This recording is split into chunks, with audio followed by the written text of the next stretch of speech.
Hello students, today we will discuss about the second part of the chapter first, that is reproduction in plants. So as you can see here, today we will discuss about dispersal of seeds. So what is dispersal of seed? First of all you have to know this and why it is important. So dispersal का मतलब होता है spreading of seed, यानी seed को one place से another place तक spread out करना, फैलाना. Why it is needed, क्यों जरूरी पड़ रही है इसकी, क्यों हमें सीड को डिस्पर्स करना पड़ रहा है, स्प्रेड करना पड़ रहा है. बिकॉज प्लांट जो होते हैं वो मूव तो कर नहीं सकते one place to another place. तो क्या होगा, प्लांट को मूव नहीं कर सकते तो हमें उनके सीड को खुद फैलाना होगा. या तो हम फैलाएं या प्लांट के पास कुछ ऐसी टेक्निक होगी वो अपने सीड को फैला सके. अब बात ये आती है कि सीड को फैलाने की और जरूरत क्यों पड़ रही है. क्या सीड एक ही जगह सारे नहीं रह सकते हैं? जी नहीं, बिल्कुल नहीं रह सकते हैं. अगर एक ही जगह रहेंगे सो हमें पता है कि seed will germinate to grow a new plant, and for germination they need some things. They need warm, they need air, they need water, they need nutrients. All of these things it is important for the germination of seed.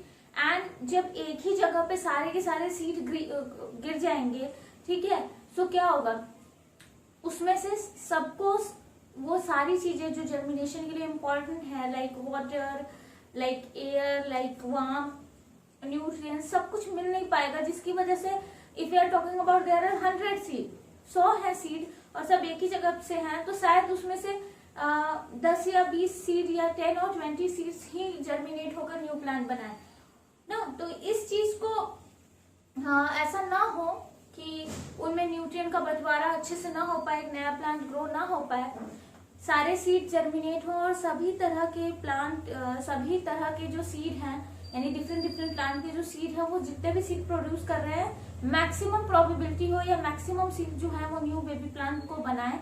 इसको करने के लिए क्या होता है, dispersal of seed होता है. यानी प्लांट जो है वो डिफरेंट डिफरेंट टेक्निक्स यूज करती है for dispersing there seed, for spreading there seed. तो आई थिंक क्लियर हो गया होगा कि डिस्पर्सल ऑफ सीड क्यों क्या है और क्यों जरूरी है. अब बात करते हैं हाउ दे डिस्पर्स. सीड जो है वो एक जगह से दूसरी जगह कैसे डिस्पर्स होते हैं. Because we know that plants are immovable, they can not move from one place to another place. That is locomotion. Locomotion की प्रॉपर्टी नहीं होती प्लांट्स के पास. वो एक जगह से दूसरी जगह वॉक करके हमारी तरह नहीं जा सकते हैं. They move their parts, like they move their branches and all, but they cannot move from one place to another like us. That is locomotion. वो लोकोमोट नहीं कर सकते. So उन अलग अलग तरह के एजेंट्स होते हैं जो हेल्प करते हैं for the dispersal of seed, which help in the process of dispersal of seed. Seed को फैलाने में हेल्प करते हैं. First is wind.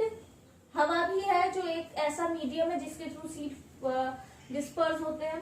Water, animals, obviously animals play a very important role in dispersal of seed. And last is explosion. explosion ही एक ऐसा process है जो plant खुद परफॉर्म करता है. अदरवाइज ये तीनों जो है ये एक तरह से मीडियम है. So these are called the agents of dispersal. These are called the agents of dispersal.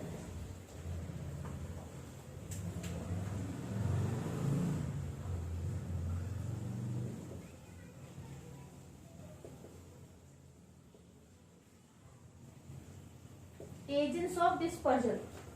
Agents of dispersal क्या है? Those things which help in the process of dispersal of seed, these are called the agents of dispersal. And there are two types of agents. One is living and another is we can say the physical and biological. Biological agents are animals. Animals are living beings, and when living beings help in a particular process, so we can say that it is a biological process. So biological agents are animals, and physical agents जो कि हमारा water है and air है, these are wind. ठीक, wind and water is a physical agent and animals are biological agents. ठीक, अब हम बात करेंगे वन बाय वन सबके बारे में. तो सबसे पहले हम विंड की बात करते हैं. तो विंड के थ्रू कैसा, देखो जो भी प्लांट में, जिस भी प्लांट की सीड जिस पर्टिकुलर एजेंट के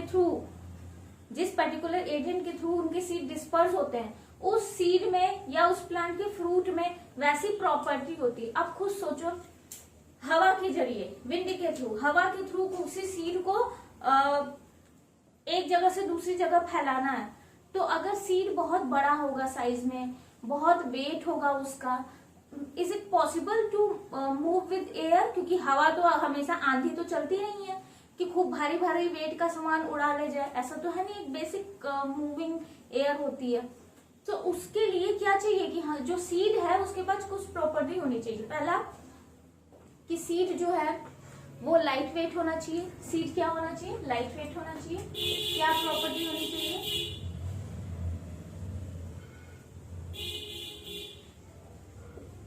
should be light in wait,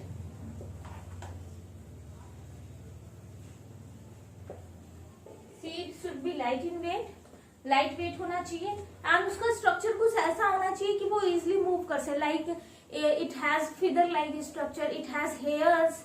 आप लोग अक्सर देखते हो कि कॉटन का प्लांट देखा होगा। कॉटन प्लांट का जो सीड होता है ना, वो बहुत ही हेयरी होता है, व्हाइट कलर का होता है, बहुत हल्का होता है। आप ऐसे फूंक दोगे तो वो उड़ने लगेगा, बहुत हल्का होता है। तो वो क्या होता है, हल्की हवा अगर हल्की भी चल रही है ना, तो वो भी आसानी से, वो हल्की हवा में भी एक जगह से दूसरे जगह तक जा सकता है, फैल सकता है। सो सीड्स आर हेयरी, उन पे हेयर्स होंगे, और हम ये कह सकते हैं फेदर लाइक,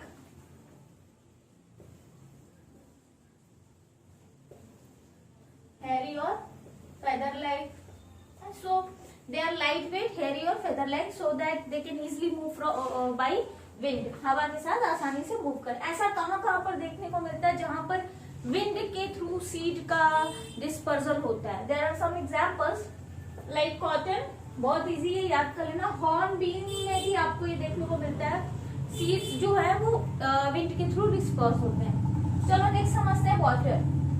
जब भी वाटर की बात आती है तो हम हमेशा ये सोचते हैं कि water as a medium for seed dispersal. वहां पर वाटर कहाँ पर यूज होता है एज अ सीड डिस्पर्सल? तो सब हमेशा, भाई एक बात बताओ, जो प्लांट सॉइल में ग्रो होता है वो वाटर बेसिकली, जो प्लांट लैंड पर, बेसिकली लैंड पर होता है, उसे वाटर की उतनी नीड ना हो जितनी की अदर प्लांट्स को होती। लाइक कोकोनट, कोकोनट को आप अपने घर में लगाओगे तो यहाँ तो ग्रो होगा नहीं। कोकोनट के लिए एक स्पेशल टाइप की सॉइल चाहिए, और वो हमेशा कोस्टल एरियाज में होते हैं। कोस्टल एरियाज, ठीक है, जहां पर लैंड और सी, इधर सी है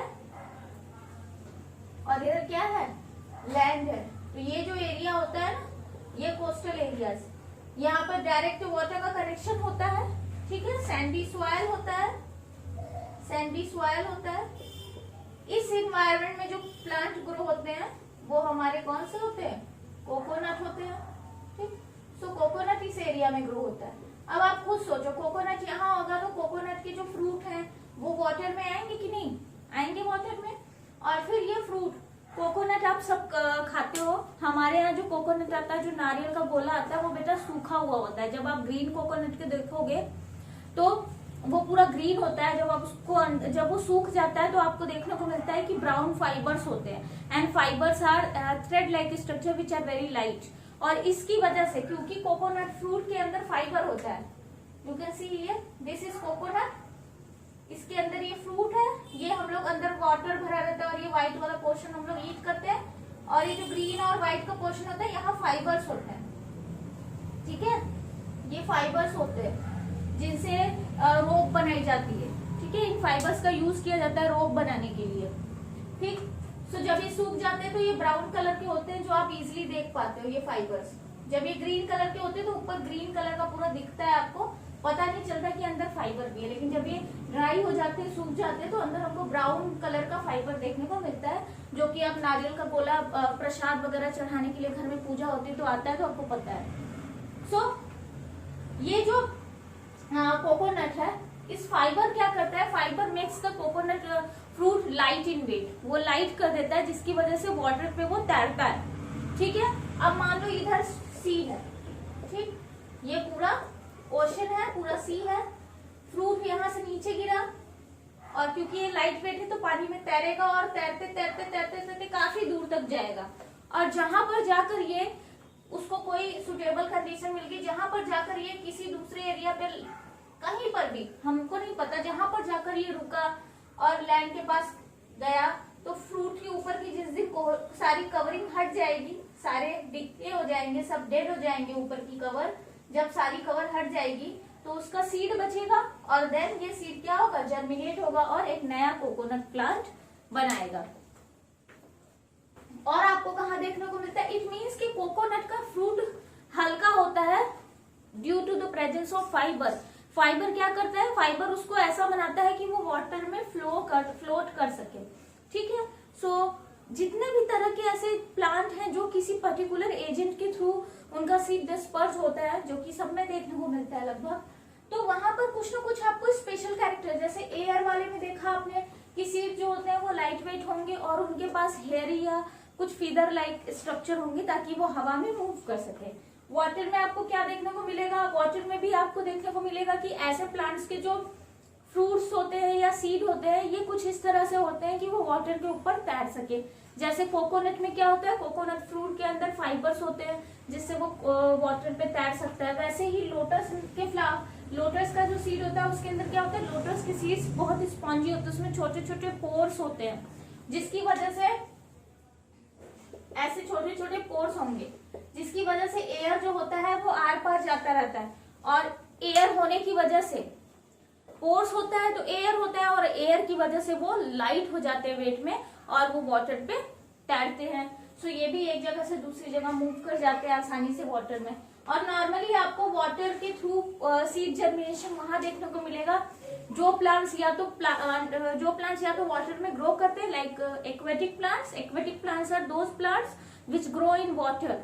ठीक है, सो या तो वाटर में ग्रो कर रहे हैं ऐसे प्लांट में, या आपको कहाँ देखने को मिलेगा, या आपको ऐसी जगह देखने को मिलेगा जो प्लांट्स जो है वो वाटर के आसपास एरिया में ही ग्रो होते हैं, लाइक कोकोनट वाटर में तो ग्रो नहीं होता लेकिन कोस्टल एरियाज में ग्रो करता है। एंड क्योंकि कोस्टल एरियाज में समुद्र के किनारे पर ही उनको लगाया जाता है सो उनका फ्रूट जो है वो इजिली वाटर तक आ जाता है।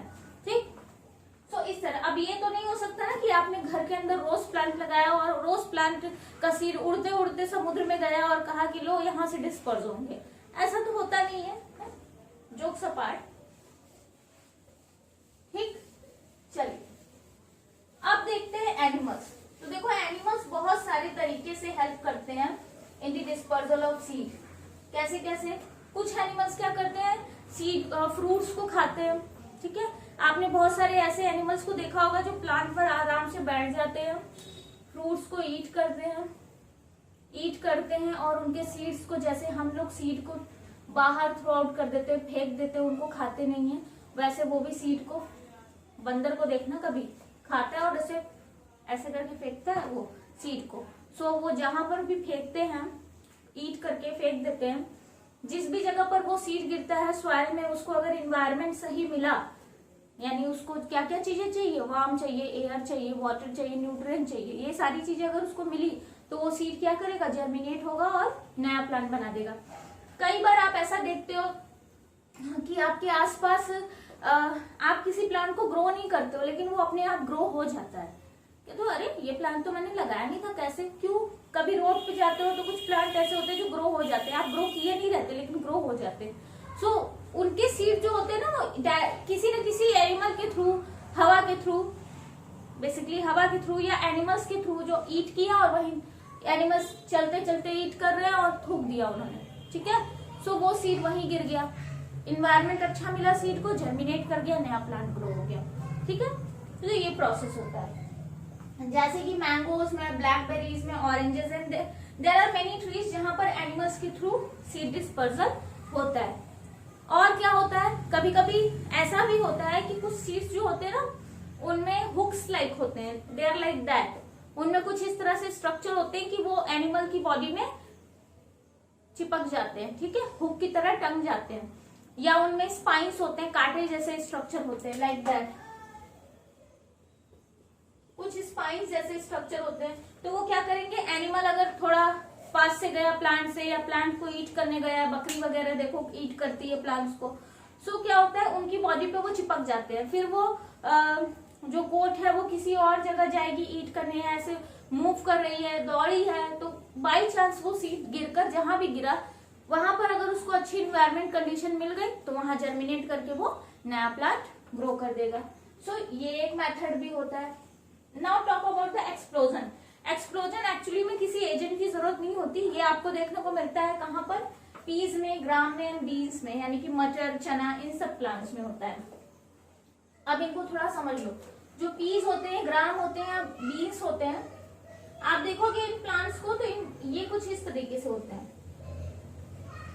We are talking about the peas, ठीक है।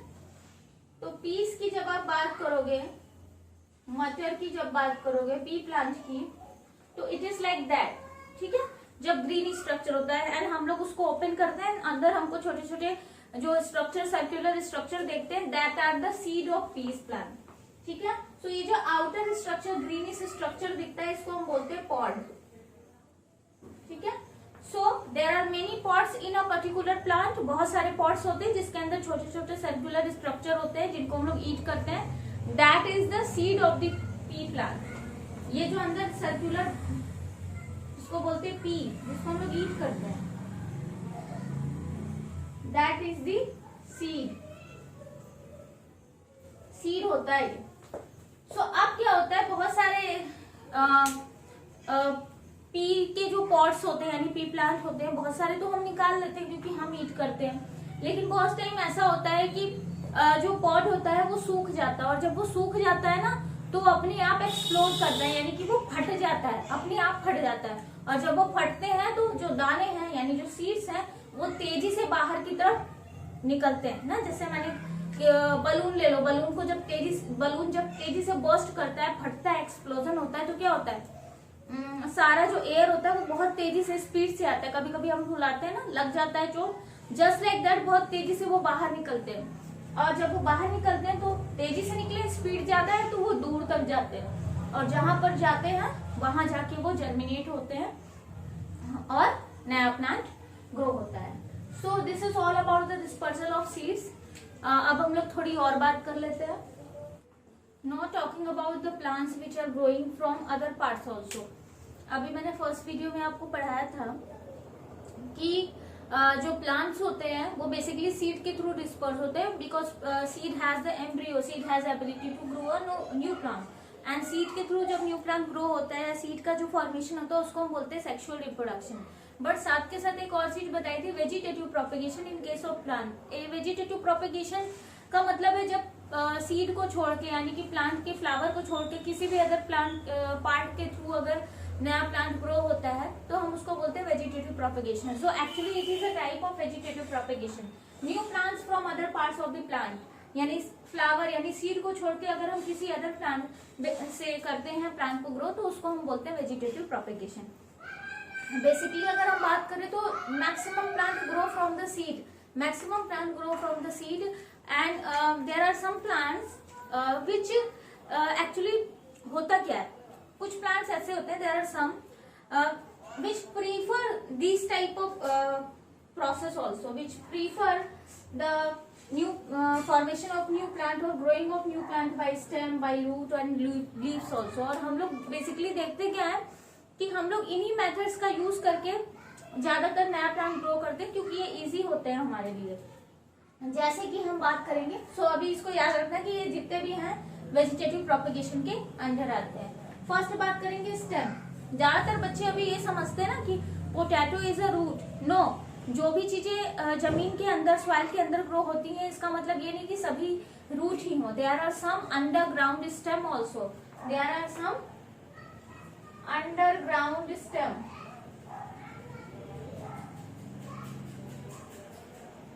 अंडरग्राउंड स्टेम मतलब वो स्टेम जो ग्राउंड के अंदर ग्रो होते हैं, like potato, onion, ginger, these are the underground stem. Turmeric also, you can write here, turmeric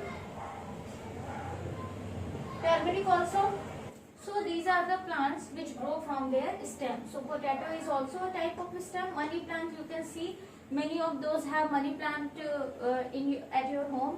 Rose also, हम लोग क्या करते हैं, रोज का कलम काटते हैं, यानी उसके स्टेम को कट करते हैं, कटिंग करके किसी दूसरे पॉट में या दूसरी जगह सॉइल में ग्रो करते हैं. It is very easy process ना, बहुत जल्दी से आसानी से हो जाता है. कभी देखा है रोज का सीड लेकर किसी को ग्रो करते हुए? सब स्टेम कटिंग करते हैं. ओनियन भी आपको नहीं पता होगा, आपको लगता होगा रूट है. ये देखो ओनियन है, तो ओनियन में इस तरह से होता है आपका onion. It is like that. ये जो पार्ट होता है ना, दिस इज द रूट, और ये जो पार्ट होता है ना, दिस इज द स्टेम. यानी इसका स्टेम जो होता है वो बहुत थोड़ा सा होता है, और यही स्टेम होता है जो एक्चुअली में अंडरग्राउंड होता है, जिससे नया ऑनियन ग्रो करते हैं. अब जितना पार्ट उस स्टेम का ग्रो कर दोगे उतने ऑनियन आप ग्रो कर सकते हो, उतने number of onions. Like ginger also type of stem जो कि अंडरग्राउंड होता है. और अभी मैंने एक्सपेरिमेंट के लिए जिंजर को अपने घर पे ग्रो भी किया हुआ है. सो अभी इतने छोटे छोटे उसमें लीव्स आए हुए हैं. Not talking about root. Sweet potato को आप खाए हो, बेसिकली व्रत वगैरह जो होता है, पूजा वगैरह होता है, उसमें लोग खाते हैं और ऐसे भी खाते हैं. स्वीट पोटैटो, टर्निप, कैरेट, ठीक है, radish, these are a type of roots जो कि फूड स्टोर करते हैं.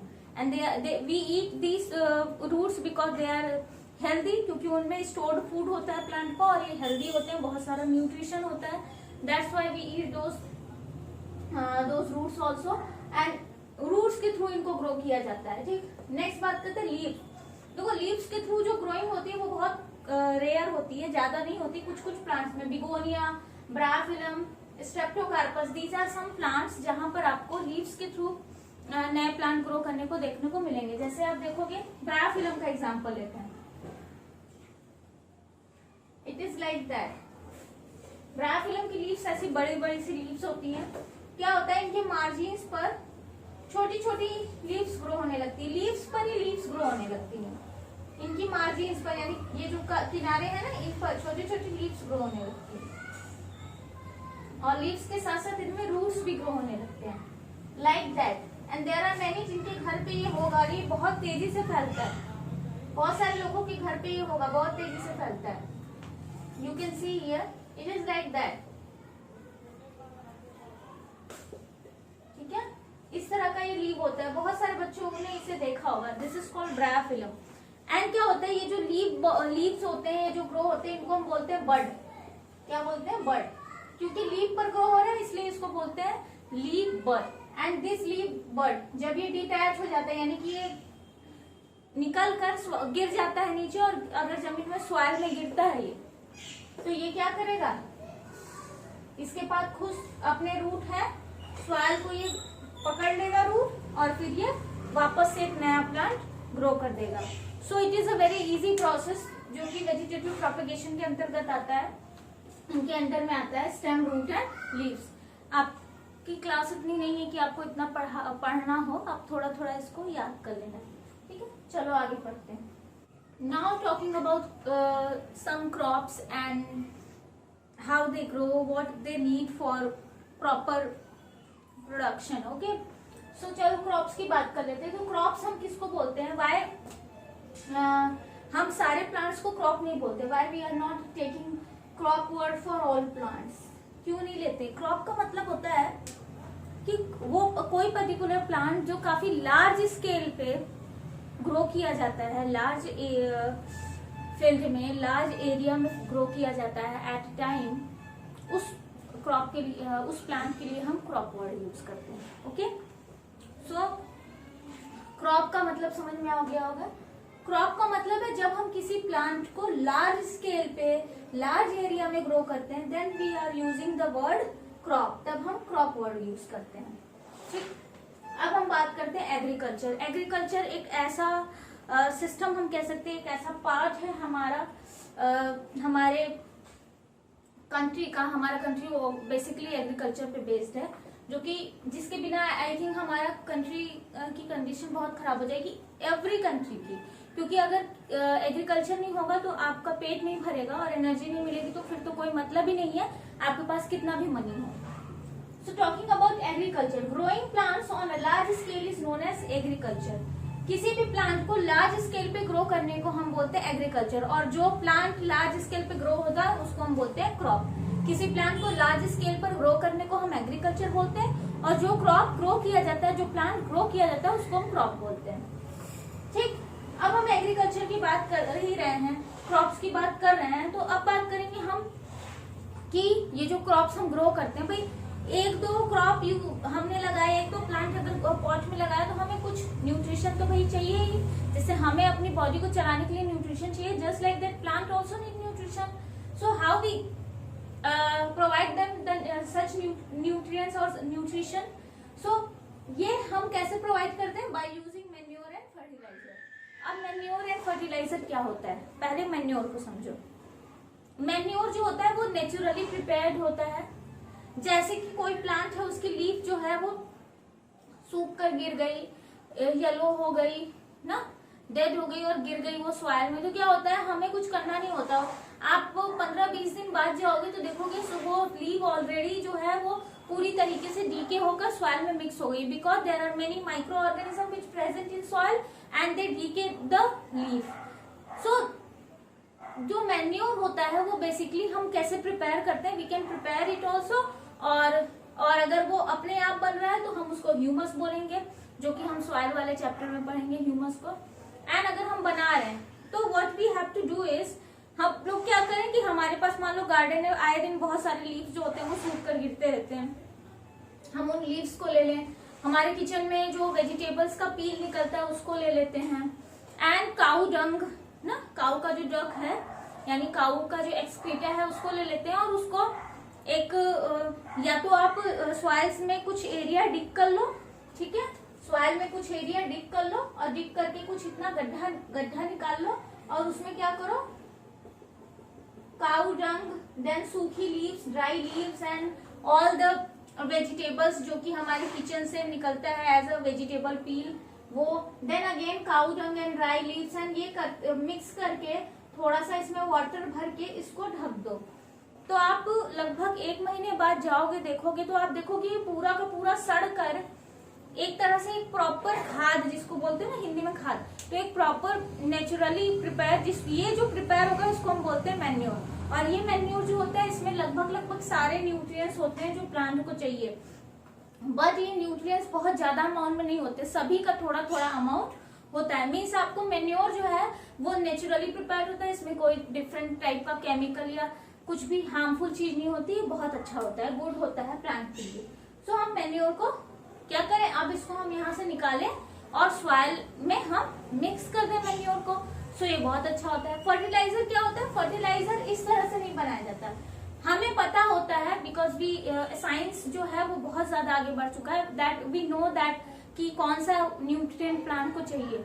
सो क्या होता है कि we prepare these chemical, these nutrient in the factories, हम लोग फैक्ट्री में ऐसे केमिकल्स को बनाते हैं जो प्लांट को चाहिए, and provide them in the field ना, सॉइल को प्रोवाइड करते हैं, एंड आफ्टर दैट सॉइल से प्लांट ले लेता है। So this is the another method, but overall fertiliser is prepared in the factories. So fertiliser को थोड़ा संभाल के यूज करना पड़ता है, यानी कि हम फर्टिलाइजर को बहुत ज्यादा डाल देंगे तो प्लांट क्या होगा, प्लांट डेड हो जाएगा, क्योंकि these chemicals also work as a harmful thing for the plant. जैसे कि अगर हम ये समझ लो, लाइक हमारे लिए प्रोटीन चाहिए, हमें प्रोटीन चाहिए, डेफिनेटली चाहिए, लेकिन बेटा अगर प्रोटीन बहुत ज्यादा भी हो जाएगी हमारी बॉडी में तो हमारी बॉडी में बहुत सारे इश्यूज, बहुत सारे प्रॉब्लम्स क्रिएट होने लगेंगे। इट मीन्स कि न्यूट्रिएंट जो होते हैं वो बॉडी को चाहिए, बहुत इंपॉर्टेंट है, लेकिन एक प्रॉपर अमाउंट में, कम है तो भी प्रॉब्लम हो जाती है, और अगर ज्यादा हो जाते हैं तो भी आपकी बॉडी को हार्म करते हैं। Just like that these nutrient which are required by the plant, these are also provide to the plant in a optimum quantity, एक proper quantity में ही provide करना चाहिए। So हम लोग अगर manure यूज कर रहे हैं which is easily prepared, और हमें कोई मनी भी पे नहीं करना पड़ता, हमारा कॉस्ट भी नहीं आता, बस थोड़ी सी मेहनत है जो हम बना सकते हैं। So it is very easy. Fertilisers भी यूज करते हैं, बट हमें एक बेसिक होम पे गार्डनिंग करने के लिए, अपने घर के लिए आपको फर्टिलाइजर की कोई जरूरत नहीं है। और अगर जो फार्मर्स यूज करते हैं वो इसको प्रॉपर तरीके से यूज करते हैं, उन्हें पता होता है कि हमें थोड़ा ही यूज करना है, अगर ज्यादा यूज करेंगे तो प्लांट हमारा डिस्ट्रॉय हो सकता है। these are some difference between manure and fertilizer। अब आगे बात करते हैं क्रॉप्स की।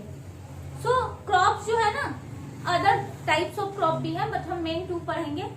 सो टाइप्स ऑफ क्रॉप उनके सीजन के बेसिस पे, किस समय वो क्रॉप ग्रो होते हैं उनके बेसिस पे क्रॉप्स को 2 टाइप्स में डिवाइड किया गया, rabi crops and kharif crops. Rabi crops को हम विंटर क्रॉप्स इसलिए कहते हैं क्योंकि ये कब से कब ग्रो होते हैं, फ्रॉम नवंबर टू अप्रैल। हमें पता है नवंबर से विंटर सीजन स्टार्ट होता है, अप्रैल तक फिनिश हो जाता है। सो दीज क्रॉप्स स्टार्ट क्या होता है, इनकी खेती ना इनको ग्रो करना स्टार्ट कर देते हैं, इनकी सीड वगैरह को डाल देते हैं, अक्टूबर से लास्ट से ही स्टार्ट हो जाता है, और इनको ग्रो होते होते पूरा लास्ट मार्च और फरवरी, लास्ट और मार्च तक ये पूरी तरह से फुल्ली ग्रो हो जाते हैं। एंड अप्रैल में क्या होता है, इनकी हार्वेस्टिंग होती है, इनको काट दिया जाता है। जैसे कि वीट, गेहूं, नया गेहूं कब आता है, हाँ नया गेहूं कब आता है, अप्रैल में आता है। ग्राम, चने, मटर उसी समय आता है, और आप सरसों, मस्टर्ड, ये सारे प्लांट्स उसी समय आते हैं। इस समय तो आपको हरा मटर मिलेगा नहीं कि प्लांट ग्रो हो रहा है, उसी टाइम आते हैं। नेक्स्ट खरीफ क्रॉप। खरीफ क्रॉप को हम समर क्रॉप कहते हैं क्योंकि ये जून टू अक्टूबर ग्रो होते हैं। जैसे कि जून में अभी देखो राइस की खेती स्टार्ट हो गई है, बहुत सारे फील्ड्स में आपको देखोगे छोटे छोटे राइस का प्लांट दिखेगा ना। सो राइस स्टार्ट हो गया, मेज, बाजरा, ये सब, भुट्टा खाने को मिल रहा होगा इस समय। तो भुट्टा तो बहुत जल्दी ही हो जाता है, उतने टाइम तक रहता नहीं है ना, तो ये मेज काफी कम टाइम तक के लिए रहता है। लेकिन ये जो राइस है, बाजरा है, ये लॉन्ग टाइम, राइस बहुत लॉन्ग टाइम तक रहता है। कब तक होता है, अक्टूबर तक, यानी सितंबर लास्ट या अक्टूबर स्टार्टिंग में इसकी कटाई होती है, हार्वेस्टिंग होती है, उसके बाद फील्ड फ्री हो जाता है ना। आफ्टर दैट क्या ग्रो करते हैं फार्मर्स, वीट को ग्रो करते हैं ना। So these are also called summer crop, क्योंकि जून टू अक्टूबर हमारे यहाँ अगर देखो तो गर्मी होती है, समर का सीजन होता है। तो ये आपको याद करना है, इसको आप लर्न कर लेना अच्छे से। Now talking about soil, so there are many types of soil, ठीक है, जिसमें से कुछ को हम यहाँ लेते हैं। अगर हम बात करते हैं कुछ क्रॉप्स की कि उनके लिए कौन सा सॉइल सुटेबल होता है, सो जैसे जूट एंड राइस की बात करें तो jute and rice best grow होते हैं इन क्ले सॉइल। क्ले सॉइल यानी जिसको चिकनी मिट्टी बोलते हैं, वो सॉइल पार्टिकल जिनका साइज बहुत छोटा होता है, जिनसे मिट्टी के बर्तन बनते हैं, ठीक है। सो क्ले सॉइल इनके लिए बेस्ट होता है for jute and rice. Talking about Sandy soil, Sandy soil क्या होते हैं, उनमें सॉइल के पार्टिकल्स काफी लार्ज पार्टिकल्स होते हैं, these are called sandy soil and they absorb less amount of water. Actually they are not absorbing water at all, they absorb very less amount of water, यानी इनमें water जो है वो बहुत ज्यादा टाइम तक नहीं रह पाता। सो ज्वार एंड बाजरा के लिए Sandy soil is best. Now talking about best soil, ये तो बहुत इंपॉर्टेंट है, याद ही होना चाहिए। कॉटन जो है वो ब्लैक सॉइल में ही ग्रो होता है, ठीक है, जो कि आपको महाराष्ट्र में देखने को मिलेगा बहुत ज्यादा।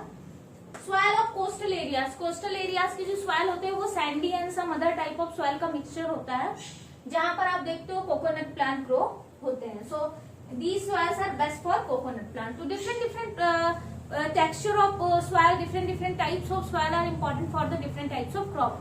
सो हर क्रॉप का जो नीड है सॉइल का वो अलग अलग है।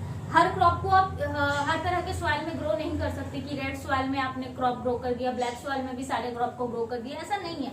Different types of plant need different types of soil, ठीक। अब बात करते हैं कि हम अपने क्रॉप तो हमने ग्रो कर दिया, सब कुछ कर दिया, हमारा क्रॉप ग्रो भी हो गया, खूब अच्छा सा प्लांट हरा हरा ग्रीन सुंदर सा दिख रहा है।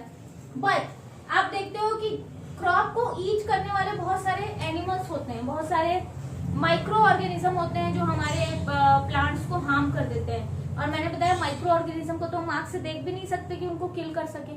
सो उनको हम आंख से देख भी नहीं पा रहे तो पता भी नहीं चलता। बट इंसेक्ट्स, बहुत सारे इंसेक्ट लाइक ग्रास होपर आप देखते हो, वो क्या करते हैं, वो ईट कर जाते हैं प्लांट को। सो हमें उनसे बचाना है, ठीक। So all these living organism, ठीक, all these living organism which eat और किल आवर प्लांट, ठीक, all these living organisms which eat or kill our plant, which harm our plant, which harm our crops, these are called pests, ठीक है। सारे living organism, इधर micro organism और the one that is insects which can be seen by our naked eye, जिसको हम देख सकते हैं इंसेक्ट्स को आसानी से, वो सब जो होते हैं उनको हम बोलते हैं पेस्ट। एंड इनको किल करने के लिए जो केमिकल्स हम यूज करते हैं उनको बोलते हैं पेस्टिसाइड्स। इनको किल करने के लिए जो केमिकल हम यूज करते हैं उसको बोलते हैं pesticides. So insect is also a type of pest. Insects are also a type of paste.